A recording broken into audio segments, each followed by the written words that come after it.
গুলো হবে, ইট will take time. মানে একটা কমিশন হলো, অনেকগুলো কমিশন, এটা তো ধরেন একটা কনস্টিটিউশনাল কমিশন বা ইলেকশনের উপরে যেটা একটা ইলেকশন রিফর্মের উপর যেটা commission, it will take time. তারা এটা জানে। তাদের যেটা ছিল যে তারা ফুল সমর্থন জানিয়েছে।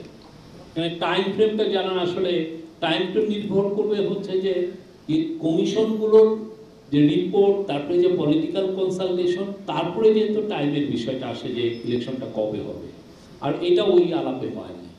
আর আপনার প্রথম কোশ্চেনটা ছিল হচ্ছে সেনাপ্রধান যেটা বলেছেন, আমার মনে হয় যে আপনারা রয়টার রিপোর্টে একটু ভালো মতো দেখেন।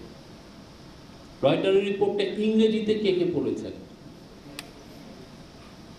ইংরেজি রিপোর্টে রয়টারের কিন্তু পুরো কোট আনকোটের মধ্যে কিছু নাই, প্যারাফ্রেজ করে ওরা একটা দিয়েছে। এবং ওই ইয়েটা যদি আপনি দেখেন, ওদের 6 প্যারা এটা আছে, 6 প্যারা ওইটা রিপোর্টটায়, ওইখানে লেগেছে ফলোইং দ্য রিফর্মস, তারপরে ওরা বলছে যে 18 মাস। হ্যাঁ, এখানে একটা ক্যাভিয়েট আছে। তো সেই জায়গাতে আমরা এখানে এটা 16 মাস না 18 মাস না 12 মাস না 6 মাস, এটা আসলে ডিসাইড করবে বাংলাদেশের জনগণ। ঠিক আছে, যে বাংলাদেশের জনগণ এবং যে কমিশনগুলো করা হলো, এটা খুবই তো একটা বড় রাষ্ট্র মেরামতের একটা কাজ। এই কমিশনের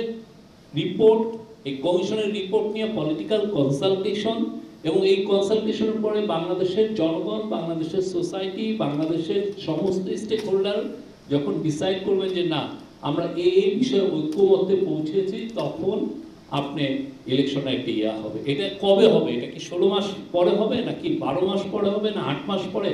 এটা আসলে এখনই নির্ধারিত করা যাচ্ছে না। আর আমার মনে হয় যে সেনাপ্রধান এখানে অপিনিয়ন দিয়েছে।